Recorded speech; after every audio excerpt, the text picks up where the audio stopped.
Вроде бы да, надеюсь. Да.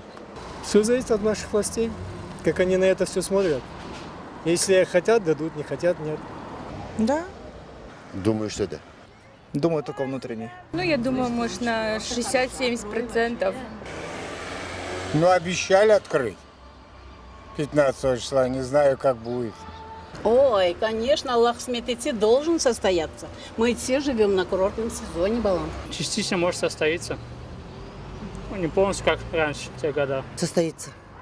Надеюсь, что состоится.